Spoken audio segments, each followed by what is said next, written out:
All right, good evening, everybody. I'm Isaac Yepes with the UTEP College Republicans, and we are here today with young conservative Hunter Avallone. You can find him on Instagram, YouTube, and Twitter under the same name. He was really good about getting those early. How are you, man?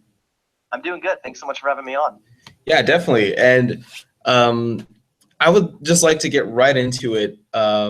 Somehow slavery is still an argument today. How did that happen?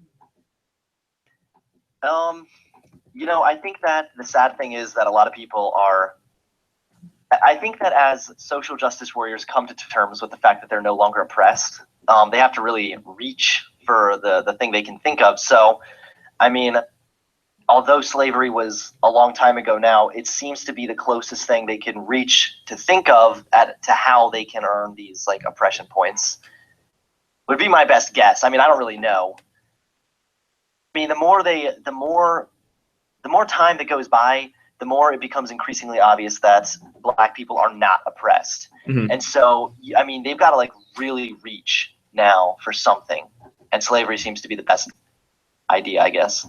Well, you mentioned one of their pinnacle arguments, I think, is the flesh-colored Band-Aids. And they're like, this is a sign of white supremacy. Like, definitive, no argument can be had here. Oh yeah, it wasn't white supremacy, it was just your white privilege. It's like, you can get a Band-Aid that matches your skin color. Whoa, man, I'm privileged over here. I would just love to see it if there was like, so one company just goes, okay, and so they start making black Band-Aids, and people are like, it doesn't really make a difference here.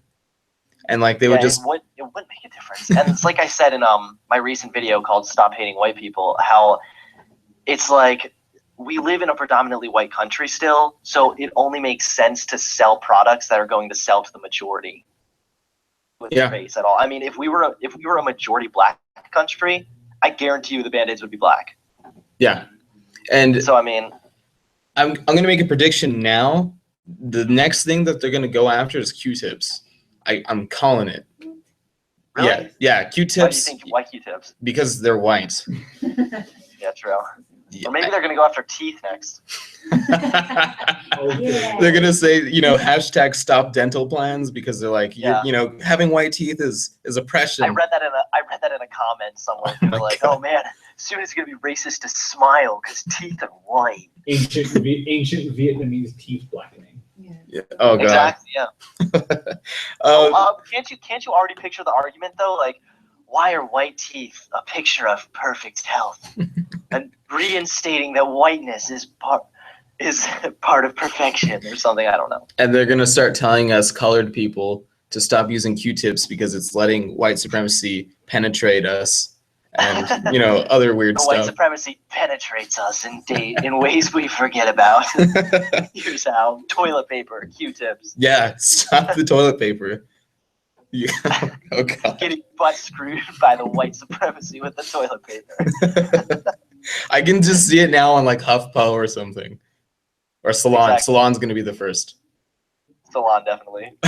So actually, in the video of Stop Hating White People that you made, you pointed out that saying people can't be racist toward a certain group of people actually enables people to be super racist toward a certain group of people. And I think that creates a protected class of people because you're saying, well, they're actually incapable of doing this because of, reasons. So do you think this is dangerous, or is it just like, some SJW nonsense? No, actually, I do think it's dangerous. I talked about this. I kind of went into a little bit more detail with my video on the Black Lives Matter kidnapping. It was called BLM kidnapping. I know Black Lives Matter wasn't actually involved, but how when you constantly tell people that they can't be racist towards a group of people, I mean, it's probably going to lead to people being racist, because that's like being told all your life that stealing isn't bad. Then odds are you're going to walk into a store and steal something. Yeah, well, you know what I mean? It's not stealing, it's fighting capitalism. Yeah, fighting capitalism. No, and I do think it's dangerous. I think I think the Black Lives Matter kidnapping is a good example of how it's dangerous also, because if I'm told I can't be racist towards white people, then who cares if I'm abusing white people? It's not like I'm being racist or anything. since that's like a death sentence to the left anyway, the regressives anyway. Yeah, well, we've already seen this racially fueled hatred all over social media. I'm pretty sure you get it every day. Now, will it get worse when white people aren't the majority anymore, or are we just going down that path anyway? Well, again, like I talked about in that specific video, I talked about how white people are we're barely even the majority anymore. We make up like 60% of the US. So that's not even that much of a majority. And plus, like, world population wise, we're a tiny minority. I can already see what would happen, like, if a new study came out showing that there are more black people than, like, it'd probably be all over Twitter and people would probably be like freaking out, super happy, like, screw those white people, now it's our turn to shine, or something. I don't know. I could see something like that happening, but I don't know. It's just so weird. Like, the demented minds of SJWs, it would be just like them to still claim that you still can't be racist towards white people because, I don't know, we've never been slaves or something, which is another stupid argument that I know we were going to talk about also. But. Yeah, just one quick history review, and you're like, hey, that's a total lie. Yeah, and then, I actually used the Arab slave trade as an argument. And again, I wasn't trying to, like, belittle the European slave trade because, of course, that was awful. I mean, no one's denying that. But people still were claiming that, like, white people were not targeted because they were white or something. It's like, since when did that matter? Like, we even know the I guess black people, yes, they were targeted because they were black, but either way, it's like, it doesn't really matter. There's still been white slaves, and white people have been enslaved and oppressed. Like, why can't you just accept that? Yeah, and something that our last guest brought up, Kyle Broussard, are you familiar with him? He's a Marine vet. I'm actually not. I haven't heard of him. Well, we dubbed him the virtuous skinhead, and I think he's going to use it from now on. But he's a student at UW.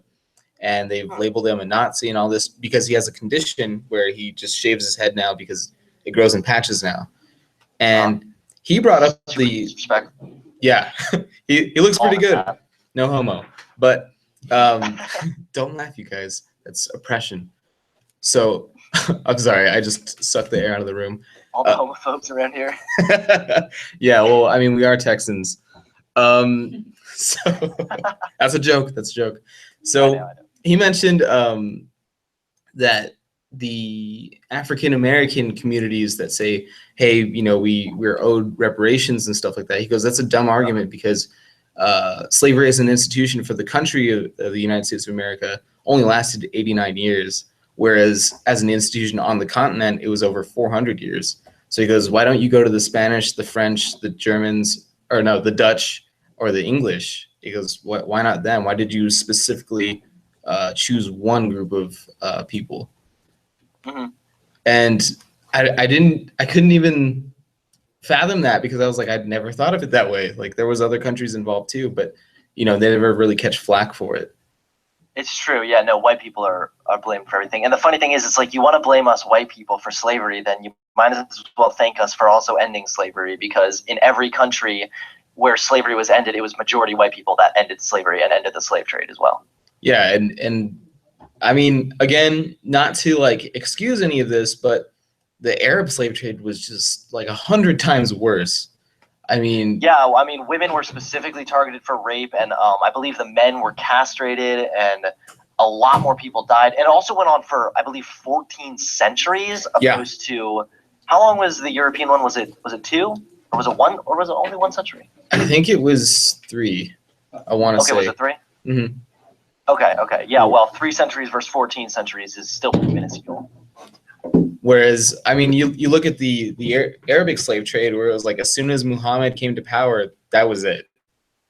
And yeah, I think there was a picture of like last Turkish Sultan who had like a British slave in his midst in a picture, and I wish I could bring up the photo, but I was like, whoa, why don't we talk about that one? It's like, well, I mean, he's brown, so, and it just, it gets really quiet. That's another good point, is that, sorry, go ahead. No, you're good. Oh, no, I was just going to say another interesting point is that people have this idea that, like, white people showed up to Africa and just, like, kidnapped these, like, black people, but a lot of them were sold to white Europeans by other black people. Yeah. So technically, it's like black people want to blame white people for slavery, but black people are widely responsible for slavery as well. Yeah, and it's crazy because this doesn't really get mentioned in history classes, except in passing. It's like, well, I mean, the tribes had a hand in it too because they were always at war, and it's like, well, wait, why don't we delve into that instead of, you know, blaming these slavers who never even got off their ships and saying that these 200 guys were able to take on the Zulu Nation or something. Like exactly, and the fact you're right, like 200 guys, 200 white people are now represent all white people. I mean, as far as I can remember, I never owned a slave, so. But hashtag not all, unless you're white, then it's all. So. Exactly. Yeah. You gotta. Good point. Yeah. You gotta make sure you get that one, otherwise you're racist.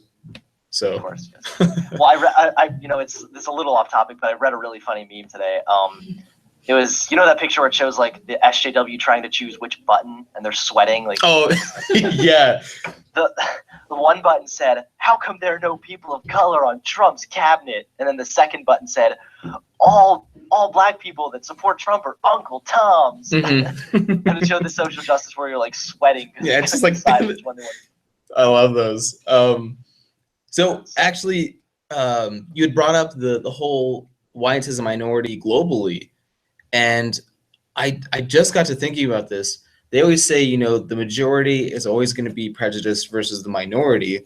So how come they never take that argument to the grand scale, you know, where whites are heavily in the minority?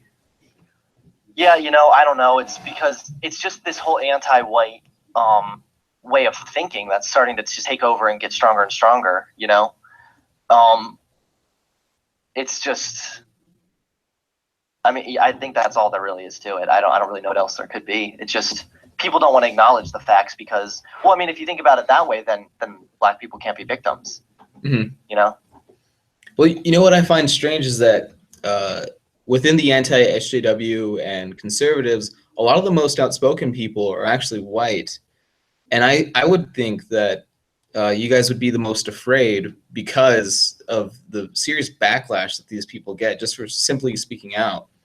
And then you see all the like Matt Christiansens and Sargons and all those people, most of them are white. So do you think it's because they're specifically getting targeted that they're like, well, I better be the first? I don't know. I did see another YouTuber make a good point about how there's all this anti-white prejudice and then people are shocked that like white nationalism and white supremacists are sort of on the rise, I guess. I wouldn't really say they're on the rise, but I would say, I mean, we're quite possibly seeing more of them because there's such a backlash. I mean, look at MTV and BuzzFeed and all these really big media sources. They just target whites, specifically white males. I mean, if you're a white man, you're supposed to be the most privileged, but you're also demonized just for your skin color. So it's like, I don't know how privileged I really am if I'm demonized just because I'm white. It doesn't really seem fair. What's also strange is I think you brought it up in your video, the suicide rates are much higher for white men.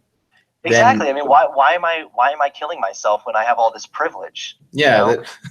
Maybe it's a way to repent. I don't know. How are they going to rationalize this one? Repent. I'm murdering my own self. Oh God. So switching gears to, I think, a little bit more serious of a topic, or at least something we'll have to take a little bit more seriously, is what are your views on the word nigger? So are you asking me this because of the whole iDubbbz versus Tana Mongoose thing that happened recently? No, actually, in class, we had a huge debate about the word, and one of our students had actually meant to physically intimidate me about the word because I was like, it's not inherently offensive. You know, why is this word stuck in 1865 and all these other words have moved on?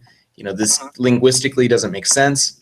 And she was like, well, what if I brought in 10 big black football players that I know into this class and call them nigger to their face? And I was like, what? Why would I do that? I'm just saying the word itself is not inherently offensive. And so like it got me to thinking, like, what do other people think about this word that, you know, aren't ready to just imply acts of violence towards somebody that'll use it? Yeah. Okay. Well, that's a good point. I mean, I still refer to it as the N-word. Mm-hmm. Like I said, it's weird because I'm okay saying faggot, I'm okay saying dyke, I'm okay using a lot of other, like retard and all these derogatory terms. But the thing is that, you know, the N-word or nigger or whatever is still seen as so offensive. And I forget who said this, but that's partly what's giving it its power, because of how people are seeing it offensive. So my general opinion on it is I would say it as a joke, like if I'm with my friends or whatever, because I don't really care. I probably wouldn't say it on a video, but if someone else says it, I really don't care. Like when iDub said it, I was like, that's funny. That was hilarious.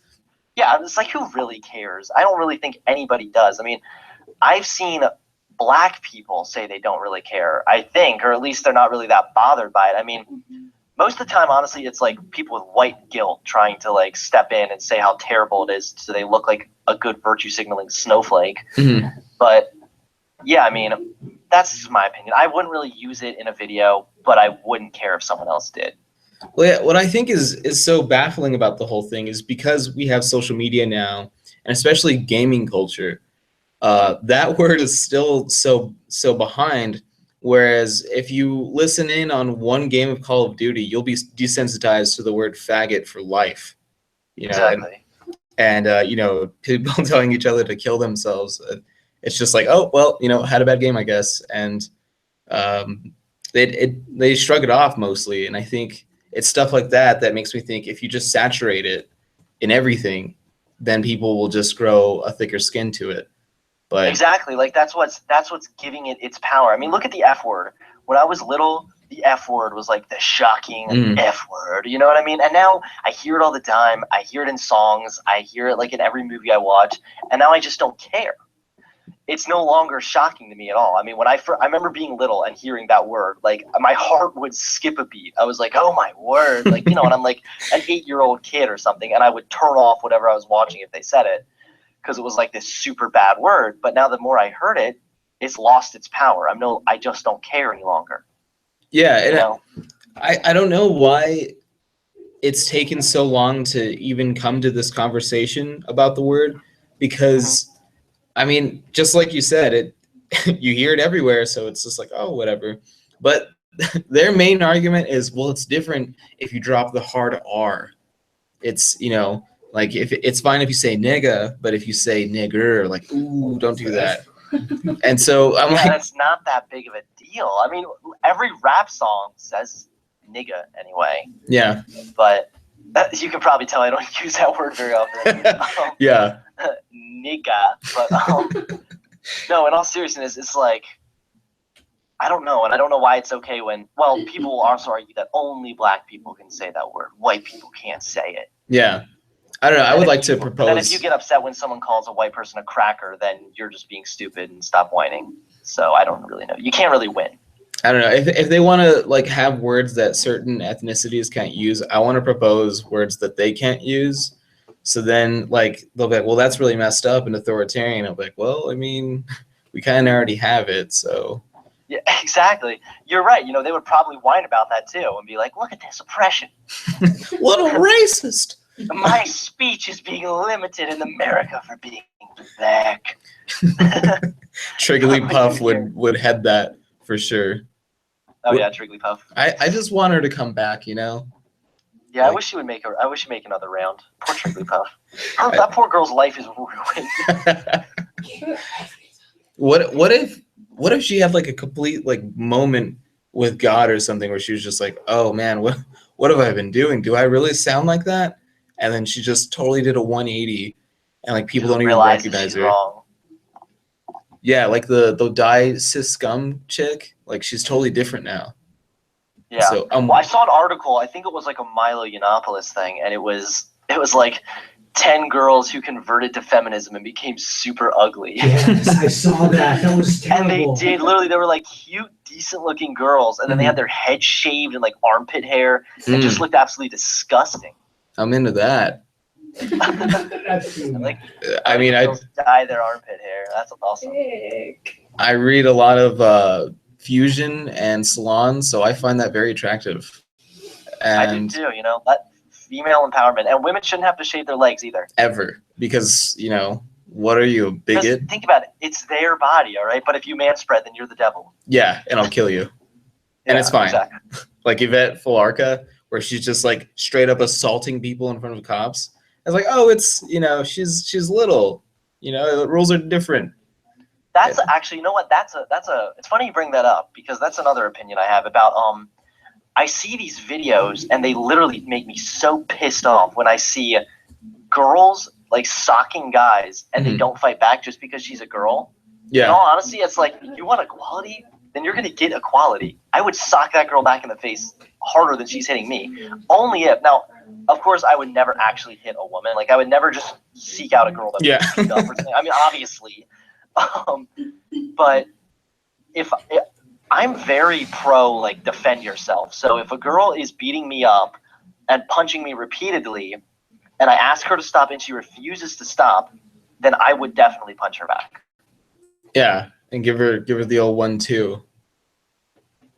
But the funny thing is, I saw a video a while back, and a football player was getting assaulted by a girl, and then he punched her back, and he lost like his football thing, scholarship. Whatever. And, oh my god! I think he lost like a scholarship and all this crap because he would dare hit a woman. But it's like everyone just ignores the fact that he was minding his own business when this woman walked up and started slapping him in the face.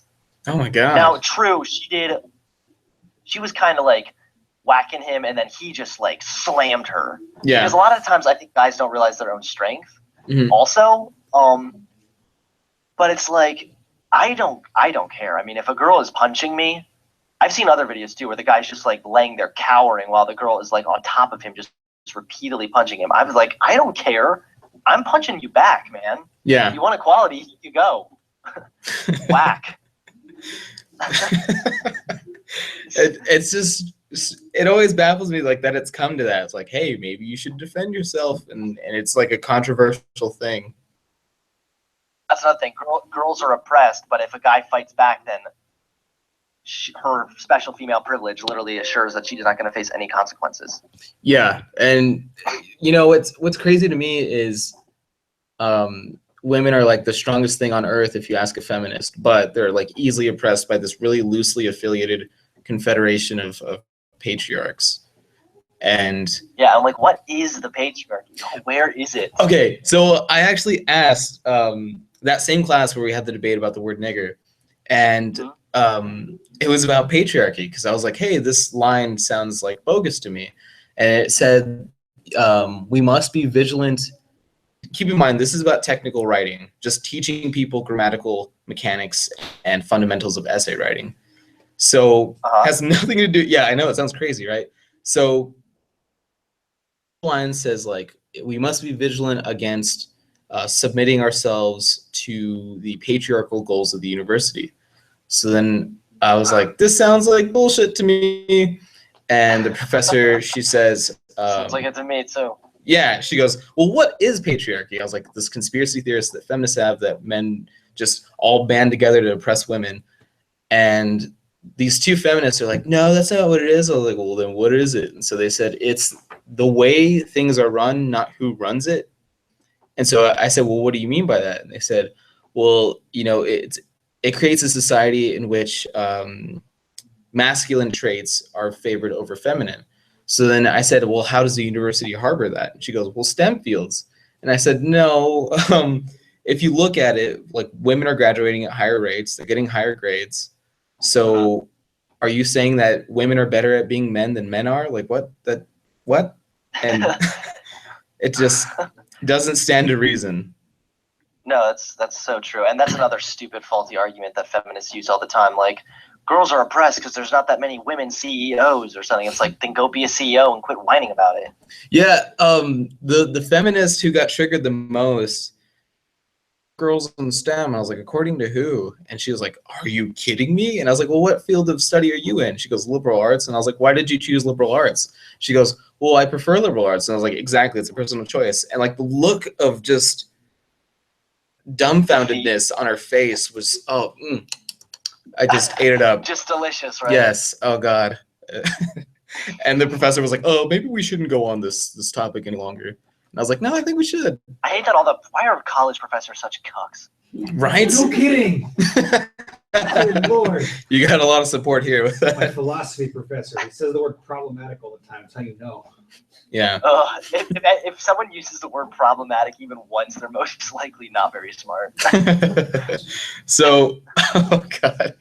So going back, like we went on a tangent there, but all the negative press that on themselves, is it amounting to any loss in power for them, or what are your thoughts on? I mean, I hope to see it losing power, just because I've always found. I made a video a long while ago now. It has to be a good like 6 months ago. It was called "The Problem with Black Lives Matter," and I kind of just talked about the issues with it, I guess. But yeah, they're basically just murdering themselves now. They are. Maybe this is too edgy. No, go for it. I was gonna say they're killing themselves at faster rates than they think cops are killing them. But you know, for real though, I mean, Black Lives Matter is murdering themselves with the whole white people are subhuman and all like that crap. And the problem is when I was doing research on the Black Lives Matter movement, I actually found myself not feeling annoyed by them, but feeling just more sorry for them. Mm-hmm. And I don't mean this as all black people as a whole. I mean this as specific members of Black Lives Matter. I just was thinking, so ignorant.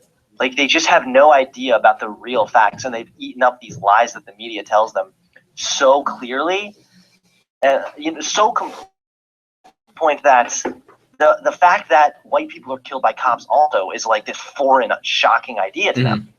And they kind of just believe this false media narration that are killed like every single day by cops in large numbers and being rounded up by police, and it's just like I was doing all the research and I actually found the real facts, and I'm like first off, police brutality, and this is even controversial to some really conservative people, but okay, police brutality is a thing. No doubt in my head, I've seen way too many videos and I've seen way too much proof that of course there are some bad cops. Okay, yeah. Of course. I've seen videos, and I've seen videos where cops are, I don't know if they're targeting people because they're black, but they are assaulting black people using huge amounts of violence, and it's disgusting. But I've also seen it happen towards white people. And so the narration that Black Lives Matter tries to push, the idea that Black Lives Matter, that black people are being oppressed by cops, is a stupid one. And what I say all the time is like, why are we making this a black people only issue when this is an everyone issue? Yeah. Everyone is getting killed by cops, whether it's justified or not. If you want to bring attention to people getting killed by cops, then just look at the statistics, look at the facts. People of all races are being murdered by cops. Some of them I'm sure have been unnecessary, because I've seen videos where white people are walking away and the cop shoots them in the back or something like that. I mean, it's ridiculous. So these Black Lives Matter people get so triggered, but actual facts, all lives matter, seems to make so much sense to me. Yeah. Because it's like, if you want, like I said, if you want to bring attention to the cop killings, then you're going to have to bring attention to everyone getting killed by cops, not just blacks, because it's not just happening to black people.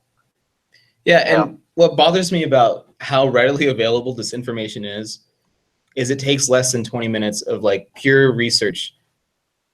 Their whole narrative is just bunk. And most people are not willing to do that. Just watch cat videos instead. Yeah, I mean, like,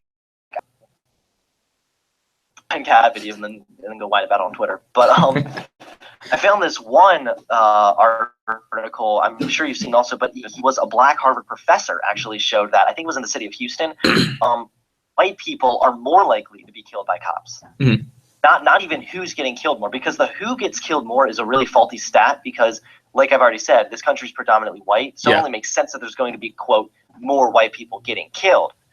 But another thing is, even like I'm willing to admit that there is a large amount of black people that are killed by cops. Mm-hmm. Okay, but I don't think it's near at any level extreme. And I think a lot of these killings, whether it's white people or black people, are very justified. I mean, Yeah. if you want to talk about stats, then look at the other stats. Why are black people responsible for such a high rate of crime or murder or rape? Yeah. I mean, those are some serious things. And it's like when you put that into account, it almost makes sense as to why we're seeing black people getting killed more, is because black people are responsible for crime. I'm not even being racist. I'm just saying the facts. Yeah. So, That's a real problem that I think we've come to in this country, is that facts are now seen as racially motivated, or just simply stating them will get you labeled some really awful things. exactly. It's really a shame. I mean, I read an article recently, I think it was by that crap news organization called Slate. Mm. And they literally, like, they wrote what I, like, let me recount, backtrack what I was about to say there, just because I was stuttering a ton. But they wrote this stupid argument that basically said, it's time to stop arguing with facts and use something much stronger. Oh no. Feelings. Oh, I saw this. I couldn't even believe it. I was like, this has to be a parody. When someone posted, I actually thought it was a parody. And then I looked it up and read it for myself and was like, I can't even believe I'm reading this crap. Well, no, that actually has made its way into academia, because in one of the arguments with the feminists that I had in the same class that has nothing to do with social issues, I was bringing up statistics because I look a lot into this, and I forgot what I had said, but the professor goes, well, you know, we can go into stats, or we shouldn't always look to stats or something to verify our beliefs. She goes, sometimes we just got to believe people's stories. And I was like, are you saying listen and believe? Oh, And yeah, she goes, yes. what a cuck. That's Yeah. the cuckiest thing I've ever heard. Oh, dude, it was awful. That's literally like faggotry at a very high level. Yeah. My gosh, I'm Ugh. sorry. That's really stupid. Yeah. And, Yeah, listen and believe the Lacey Green rape thing. mhm. Just believe the victim 100% always. Lacey Green raped me. What? Yeah, Lacey Green did rape me, actually. She pushed me into a closet and it was really gross. But It was 7 minutes in heaven, or so you thought. it was like, just wear a paper bag. No, I'm just kidding. Yeah, no, that's absolutely ridiculous. The whole listen and believe mentality is so faulty. You know, you could have even brought up brought up the stories people use, like the Muslims faking hate crimes. Should we just listen and believe their stories? Because then they'll later prove to be false. Yeah, every time. I mean, the listen and believe thing is crap, because the sad thing is there's so many false rape accusations flying around nowadays, and according to a feminist, everything is rape. So, I mean, you cannot, like, I refuse to just listen and believe, because I have to think of the guy. You know what I mean? Usually it's guys getting falsely. I just read a story recently, or maybe it was just a headline. All I know is it was a guy, he was falsely accused of rape, and then he lost his scholarship, got kicked out of school, all this crap, and then it was later revealed to be false. Oh, was it the mattress It girl? was Columbia Mattress Girl. Yeah. It may have been. I didn't read too much into it. All I know is it was just disgusting. Like, I hope that girl goes to prison. No, she did a porn. Oh, that girl. Yeah, That girl. she Is that graduated the girl and with did a the porn. military guy? She was with the military guy. Oh, no. That's someone else. But that's a really good meme. It is but it's really sad too. I just kept thinking that was like my fiance. How Yeah. I feel about that. Dude. But yeah, Maya Sokolowitz is her name, I think. The mattress girl, and she accused her then boyfriend or ex-boyfriend of raping her, and then it was revealed through texts and stuff that like he wanted nothing to do with her, and she was like sending him really sexually explicit messages. And then after he was finally vindicated, his life was already ruined. She'd already graduated. She made a porno to reenact the horrific rape and the reality of Why it. feminists are the biggest laughing stock of the country. Yeah, and oh god, it was terrible. But you know, thankfully, I fight this tooth and nail in my department. So there's always a few people that are like, "Hey, I've never considered these arguments before. So maybe this is wrong. Can you send me some links about what you're talking about?" And I think that's really good. That's a good thing to happen. Yeah, I think this is the way we need to go, and not resort to what they do and just shouting Nazi, fascist, and KKK, even though there's only like 10,000 members. That's their new thing, if you haven't noticed, is fascist. Everything is fascism. Just like everything used to be racist. Now, like, I literally don't even think they know what the word fascist means. Yeah. Everything is fascism. Everything. Well, you know, I want to make like a parody of Anita Sarkeesian where it's like everything is fascism, everything is Nazism, everything is communism, and you have to point it all out. Oh, and everything is capitalism. Yeah, and you have to point it all out, and whatever else stupid shit she says. Is she still relevant? I don't know if she's like still Anita in. Sarkeesian? I really enjoy her videos. I mean, they're really good comedy. Yeah, she's kind of amazing. I don't think she realizes it. So moving on to another hot button issue right now. What's your opinion on the transgender bathrooms? Oh, perfect. Yeah, I'm actually just before I got on the call with you, I was writing up my video. It's coming out either tomorrow or Wednesday. I'm going to call it Trump versus the trannies. And that was a really smart decision on Trump.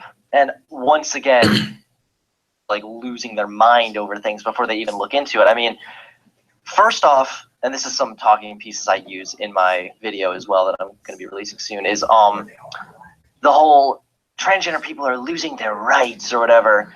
No, getting to pick and choose which bathroom you want to use because you feel like a girl one day, feel like a boy the next day is not a freaking right at all. That's not a human right. It's not a civil right. It's a privilege at most. I mean, you can avoid bathroom lines. Yeah. And then it's still like it's up to the state now, which is good. Like get the federal government out of this whole like get the federal government out of it and leave it up to the states. I don't see why this is such a big deal. I think it's because they only believe in government compulsion to do anything. I think that's where they show their true colors.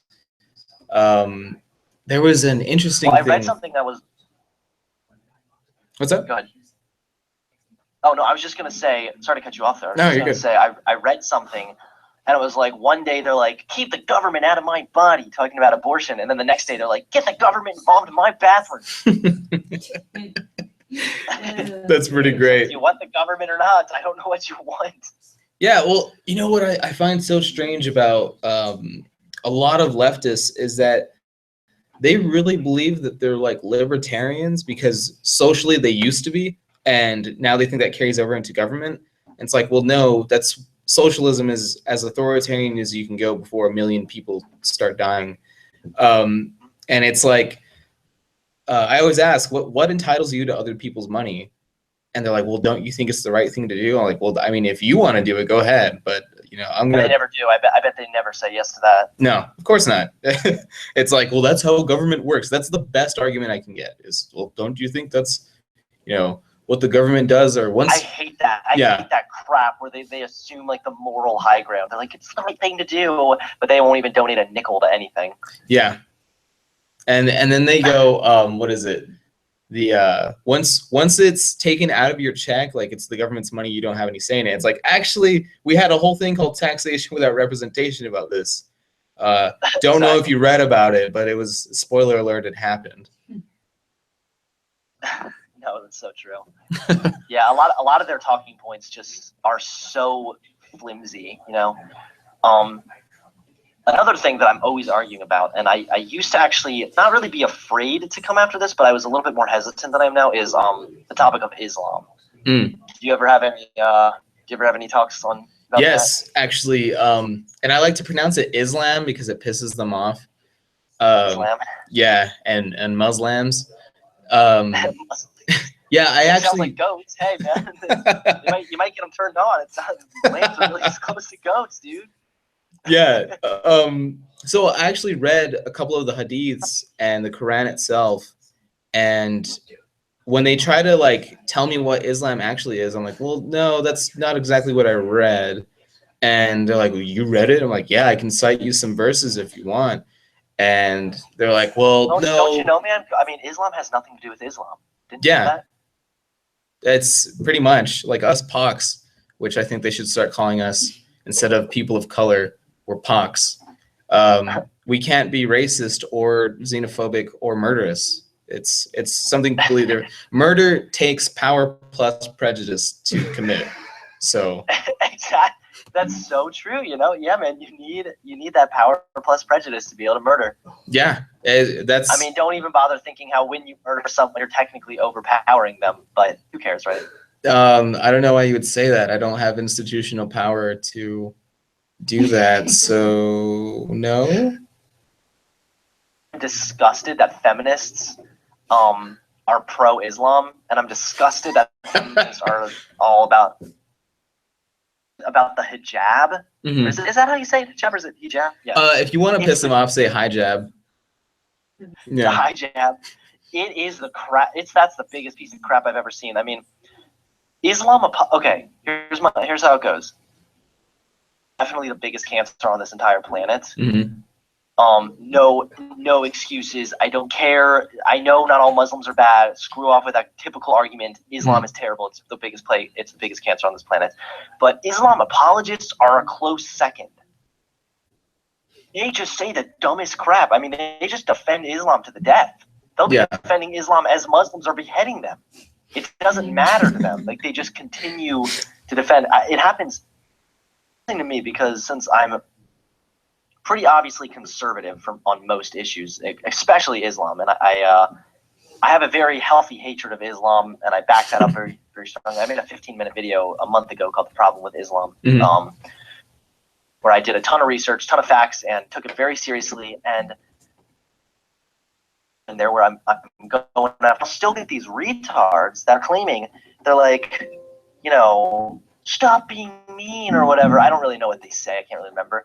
But it's just the Islam apologists, and they always come. They always have to defend Islam, and the typical argument, they're like, Christians are bad too. It's like, okay. When? It's like 800 years ago. Christians can be. Yeah. Yeah, okay, Christians can be really bad. Yeah, when was the last time a Christian threw a gay person off a rooftop or stoned somebody for adultery? Yeah. Or, probably for a pool party. And I mean, I see so many. I just cannot understand that, especially the hijab thing really pisses me off. I don't understand how you can defend the hijab. Like, okay, freedom of speech and freedom of religion. So here in the country, yes, I think if a woman wants to wear a hijab, then be my guest. Go wear a freaking hijab. I don't give a crap. But don't even for a second tell me it's not a symbol of oppression when it so clearly is. Mm-hmm. When there are women in other countries being murdered for not wearing an Islamic veil or the hijab, then it's a symbol of oppression, whether you like it or not. My favorite argument from Islam apologists is when they say, stop characterizing Muslims as bad people, or they will be bad people and terrorize your country. That's my favorite one. They don't even realize the terrible irony. They're like, if you're really mean to Muslims, they'll become terrorists. Oh, you don't want to be mean to Muslims, right, Hunter? Yeah. Well, I mean, because proving my point. When you insult Christians and their beliefs, they just fly right off the handle. Like you don't want to do that. Yeah. Say it's not a double standard that I'm pointing out here. It's facts. Well, it's funny because so I actually consider myself to be Christian. Like, I was raised Christian. I've gone to church with my family all my life. But the more that I'm growing, growing up, the more I'm starting to see how pathetic Christians are as well. I mean, they are nowhere near the level of Islam. I mean, listen, the way I see it is, I know not all Muslims are bad, but I think most Muslims are bad for being subscribed to that kind of a religion. And I also think that most Muslims, especially American Muslims, are really, really stupid and ignorant because they don't even understand their own religion. I mean, they get so triggered when you tell them it's responsible for terror because they're so stupid they don't even know about their own religion. They're just shocked to hear it. You know what I mean? It catches them off guard. So that's kind of how I feel. Like, yes, I'm not denying the fact that there are some, quote, good Muslims, but I elaborate this more in my video. But the Quran makes it pretty clear that if you're not murdering people, then you're a hypocritical Muslim and you're doomed to hell. Yeah. So all those good Muslims you see are not even real Muslims. They're just someone with a title Muslim, and they're already going to hell according to their own religion. So it's then why even be a freaking Muslim? Oh, sorry. No, go ahead. I wanted to hear what you were going to say. Go ahead. Oh, and then you say, well, they're not the real Muslims, and they would say like, well, that's no true Scotsman. Like, aren't you against that? It's like, well, actually, the Quran clearly states who is and who is not a real Muslim. Very tiny fraction that are left that are still following the book to its to the T. Yeah, and the argument that I use a lot, because you can't bring up Islam without Christianity getting dragged into it, even though, like, okay, the Crusades, yeah, it was really terrible, happened hundreds of years ago, get over it. You know what I mean? Yeah. It's not an argument for what's happening in the name of Islam today. But something that I think is interesting, and like I said, since I was raised Christian, I've obviously read the Bible and stuff. And so, for example, people often try and say how the KKK was Christian. Yes. I'll tell you, the KKK was Christian, Hunter. And then the simplest takedown of this argument is, okay, sure, maybe the KKK said they were Christian, and then they lynched black people, and that's horrible. Can you kindly show me the verse in the Bible where it says to murder black people? Can you find it? And it doesn't exist. There isn't one. And then now there's a Muslim that goes out and beheads somebody. Can you show me in the Quran where it says to behead someone? Yeah, absolutely you can. I can find the verse right now if I wanted to. There's about like when 83. Muslims go out and commit terror and kill people, they are actually they have their own biblical backing to their actions. Whereas, like, if I go out and stab somebody and then say, in the name of God, I'm stabbing you, like, where's the actual religious backing of that other than me just screaming in the name of God? You know what I mean? Yeah. When I say a Muslim says Allah Akbar and then goes and blows up a shopping mall to kill the infidels, that's in the Quran, religion. And that's why Islam is so toxic, is because the terror committed in the name of Islam is backed up by their own religion. And not only that, but it's not just a religion, it's a political ideology. That's why I don't even think of Islam. I don't even think Islam is a religion. I think it's an ideology. Well, not to mention all the forgeries in it. And, Muhammad himself was illiterate. So he didn't even know how many there were at the end of his lifetime. And then there's supposed to be a bunch more that happened after. He tried to hunt down one of the forgers because he bragged about it so much. I was like, whoa, dude, don't kill this guy, he's my brother. And he was like, all right, never allowed back into Mecca. And his child wife was like, I don't know how many forgeries there are. I can't really read all that well. I just learned my ABCs. And he's like, damn it, come on, Aisha. And he's like, what was the meme? It was like, man, my wife is weird. Today she called me a pedophile. Pretty big words for a 6-year-old. Or something like that. Hey, Hunter, don't be a dick. He waited 3 years, okay? 3 years. Yeah, I'm sorry. She was 9. That makes it so much better. Yeah, well, she was a giant. So in giant years, 9 is more like 18. So who says that? It's an actual argument that I've heard from an imam. She was a giant. Oh yeah, because how big you are now matters too. Yeah. No, this is a real argument from. I'll send you a link after this. It's pretty. So that argument counts then. So it's not really rape because she was big, but the fetus in the mom's womb matter how big she is then. Nope. That doesn't determine it. Okay, cool. Cool. Yeah, and and another flaw with the Islam apologists. This is kind of the last thing I have to say about Islam. Sorry, I can talk all day. No, it's all good. I bash Islam for hours because it's so horrible. But another thing that's so stupid about Islam apologists is they will get more offended that you said something mean about Islam than they will about the actual violence done in the name of Islam. Mm-hmm. So it's like, weird. I actually remember posting about this on Facebook a while back. I posted something about like this disgusting Islamic something that like killed a woman. I forget even what it was. And I had people getting mad at me for like being mean to the religion. And I'm like, what are you talking about? You care more that I said something mean towards Islam than you do that a woman is murdered in cold blood. Yeah, and I mean, you're just being a bigot there, an Islamophobe, as they say. I know. Or as I say, an Islamophobe is someone who knows more than they're supposed to about Islam.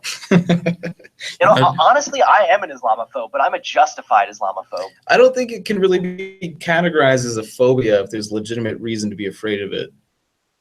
a rational. Such a legit reason to be afraid of it. Yeah. I'm sorry. We can move on to a different topic. I could rant about Islam all night. Oh no, just one last thing about it. This is my last thing about Islam, is that the Crusades is a terrible argument to make about Christians being violent too, because that was a defensive war. If you look at against Muslim, wasn't it? Yeah, because if you look at the jihads and their campaigns going through Spain and through Eastern Europe toward Christendom, Leo the Isaurian and Charles Martel had, and it wasn't until Christianity could unify that they started to campaign back.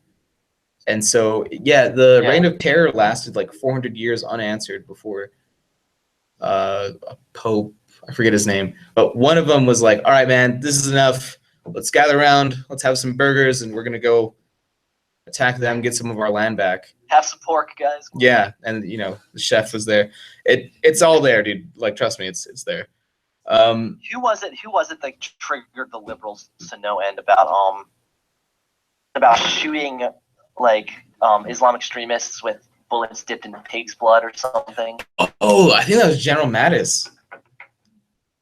Was that General Mattis? I think it was Dude, him. that's a great idea, man. When you're fighting Islamic extremists, if you're going out fighting terrorists. Actually, I hate to interrupt, there are bullets tipped with pork. Yeah, well, I think it was either General Mathis or somebody closely associated with him. I actually thought it was Trump that said something about that. No, I think for some reason I thought Trump said something about that. I'm gonna have to post in the comment section once I look this up. Damn it. Oh yeah, you ought to send me the link to the stream so I can watch it. Yeah, definitely. No, that's crazy, dude. Did you see that that one? Oh yeah, you know, I know you were gonna ask me about the stupidest SJW. Oh yeah. Or thing. I actually heard one of them, and it's on the topic of Islam, which is perfect. So the other day I watched this video. I don't know if you saw it, but I believe this woman was in Australia, and she was a Muslim, a typical stupid Muslim that had no clue about her own religion. Mm. And she's wearing her proud little hijab and all like sitting there being all snooty or whatever. And then they start arguing about Sharia. And this woman, was pro-Sharia law. And then the other woman, who obviously wasn't a Muslim at all, was arguing with her. And then this retard, well, not really, again, I don't even think she's a real Muslim, just someone posing as a Muslim. She's like, in my honest opinion, I think Islam is the most feminist religion. I saw that clip. Oh my God. I couldn't even believe my own ears. I just couldn't believe it.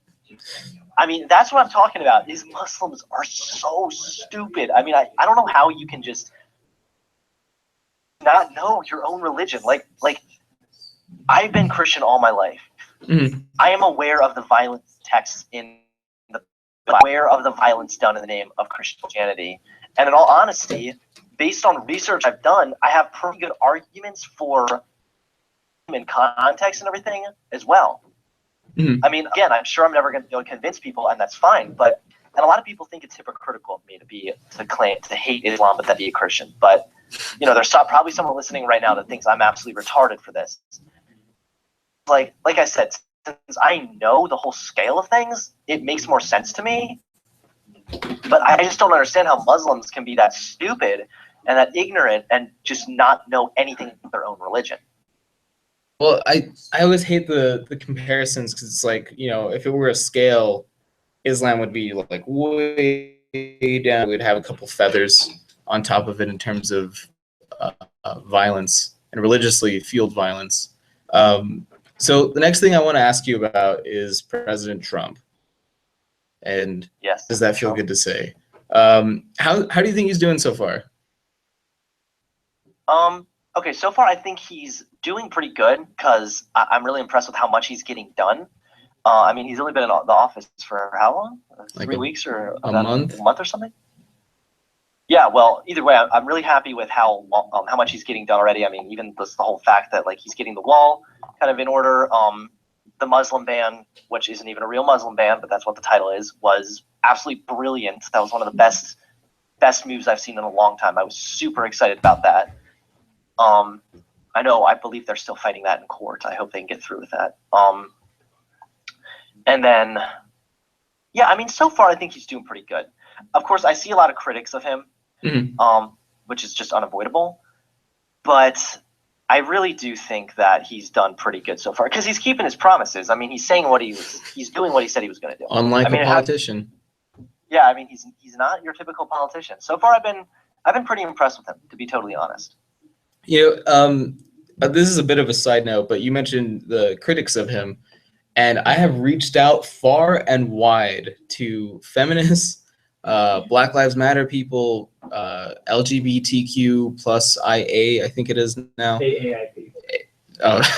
And some other groups that are on the far left and Trump, and I've tried to get them on to do a live stream with us, and no responses.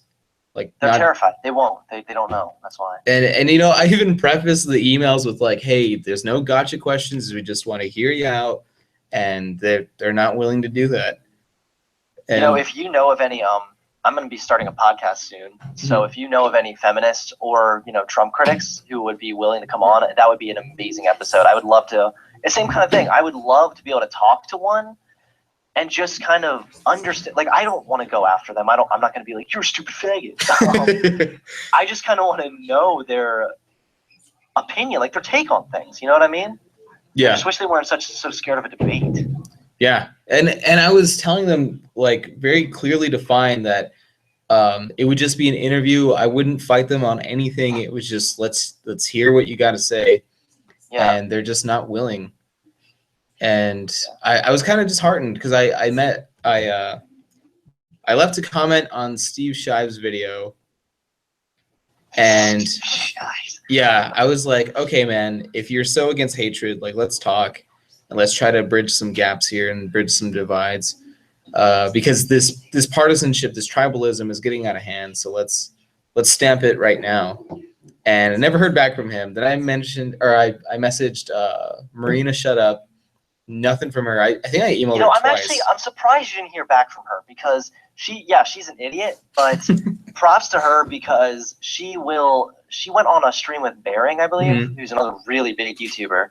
So I commend her just for that, but I don't know why she wouldn't reply to you. Well, weird. I think it's because we're so small, because it would make sense. Yeah, we're freaking tiny. But Bearing has a pretty big platform, so she's like, win or lose, I'm going to get a lot of exposure from this. And then with us, it's like, well, if I lose or sound stupid, this is going to look really bad on me because people are going to find these clips. Because she's so much bigger, yeah. Yeah, and I don't know. That's me putting myself in those shoes. I'm not really sure what the motivations are, if she even read my emails, but yeah, I sent to Riley Dennis and Milo Stewart and a bunch of those people and never heard back from them. Sad day. Milo Stewart. Yeah, I'm going to try to get all these people on my podcast. I'm excited. But for now, I got to just get back in the flow of making videos. Like, I need to start posting twice a week again before I can get started with other projects. Yeah, that would be great because, I think you're one of the young guys that's leading the Pushback. And yeah, it's pretty exciting. And the only thing is that YouTube can be tough because sometimes, like, there's some videos that do so well, and then other videos just fall so short. Yeah. And so that's my only complaint with YouTube. I mean, I love doing it. My only complaint with YouTube is it's really tough to stay ahead because there's times where my channel is just booming, but like lately, these last 2 months has been really rough. Since January, it's been a really tough month for me. And so it's just been like barely gaining subscribers and stuff, but that's just what you do on YouTube. Like, I know I'm going to make my comeback soon, The comeback. The comeback. Well, no, because the thing is, I've been in this kind of slump before. And then I always end up with like getting a video that turns out to be like a hit, whether it's a month or 2 months that it takes. I end up getting another hit, and then that kind of just shoots my subscribers back up, and then gets me like flowing again. It's also, I'm doing it to myself because, like I said, I've been in such a slump that I haven't been posting very often. I've been kind of dealing with some stuff with some of my personal life and things too, stuff like that. But it's whatever. Well, speaking of something that could actually go into your personal life. BuzzFeed, you're now certified sexist by BuzzFeed, and I was yeah, because the quiz. I was yeah. getting excited there for a minute. I thought maybe they wrote an article that I didn't see. That would be awesome. But on a serious note, you only got a score of 2/3 sexist. Now, was that a troll to be akin to the 3/5 compromise, or why were you only 2/3? You know, I don't really understand why. Maybe I just didn't answer all the questions sexist enough. Yeah. But I'm obviously a patriarchal pig, and I deserve to be castrated. So I'm surprised it didn't have like a ranking system. Like if you get such and such amount of percent, you'll be labeled this. Like that would have been icing on the it's cake. like I don't know how I'm sexist because I said the wage gap isn't real. Ooh, I believe that women are equal. Wow, I'm sexist. Yeah. You know, while we're on the topic of people getting triggered, I wanted to bring this up real quick. I know that we kind of have to wrap this up soon, but this last thing was so funny. So I don't know if you follow me on Twitter or Instagram or not. Yeah. But a lot of the stuff I post on there is purposely like supposed to be cringy and cocky. Like I post stuff on purpose to be like instigating things. Yeah. Okay, and so I don't know if you saw this, but I posted this selfie, and it was a selfie of me posing, like holding my hair, like looking like super like hot, quote. And my description of the selfie on Twitter was, "Lesbians are questioning their sexuality now."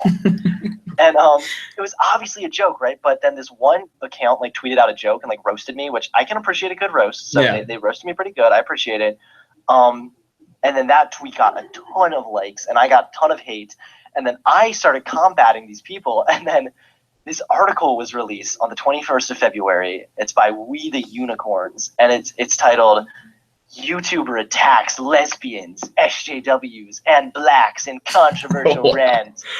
And the thing is, they take these tweets that I was tweeting after the backlash, where it's so obvious that I'm just having fun, and they tweet it so seriously. Like, I just wanted to read this to you because it's so funny. So they said, from there, he went on the offensive by criticizing everyone who dared call him out. He proudly claimed that dykes don't get sarcasm and tried to prove it in a poll. Because I literally was just like, why do dykes not get sarcasm?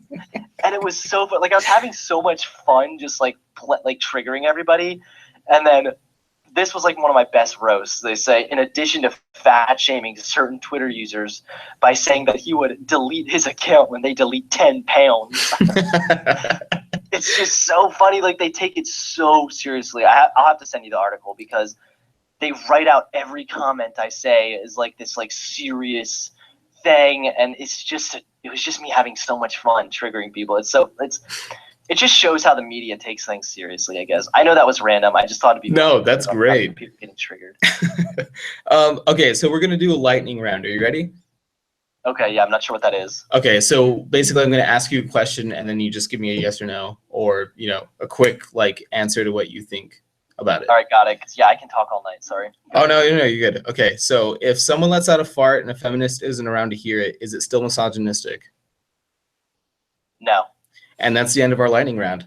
All right. So one last question. What's the big deal with body positivity? And so I don't catch any flack, I can't confirm or deny if that was a pun intended. So go for it. The body positivity, yeah, that's actually what my viral hit was, the Why I Hate Fat Acceptance video.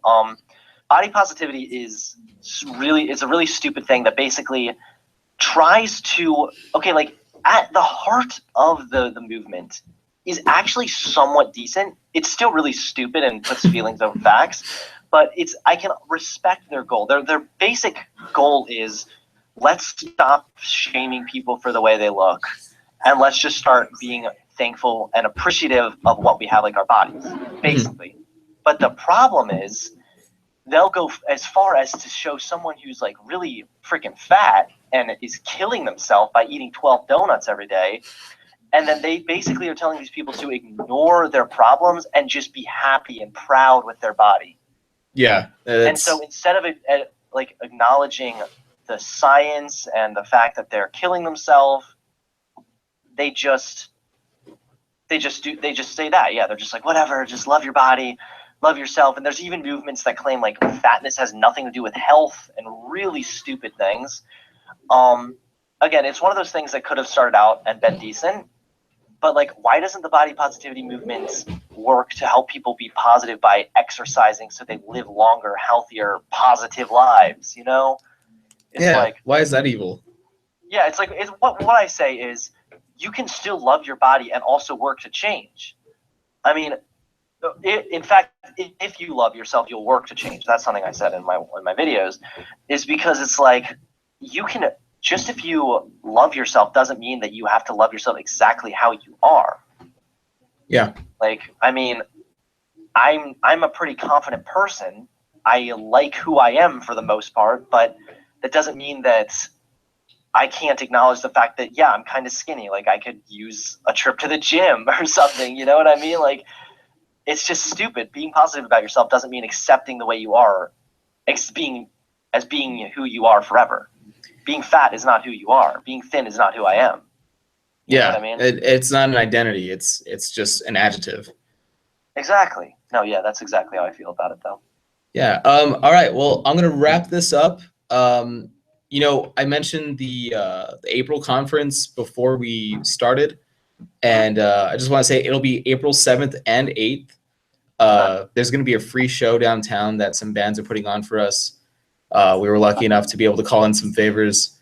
And then 8th, it's going to be Roaming Millennial, Alan Bakari, Anthony Brian Logan, Vernaculus, and then we'll be hearing from Dave Rubin. You know, it's funny you say Vernaculus because me and him don't really get along. Oh, really? Yeah. I have, like, just, I don't know why. I think it's because of my, like, edgelord take on everything. Mm-hmm. A lot of the other anti-SJW YouTubers don't like me very much. Like, Blair White doesn't like me. Shoe on Head, me and her never really got along. I can't stand her. And then, yeah, Vernaculus is one of them. I kind of think of, I hope this doesn't cause a bunch of drama, but I kind of think of him as being in that sort of, like, Blair White, Shoe on Head sort of circle jerk. And so I kind of feel like he sort of just cucks for them. So he just kind of doesn't like me just because it's like the cool thing to do. But I don't know.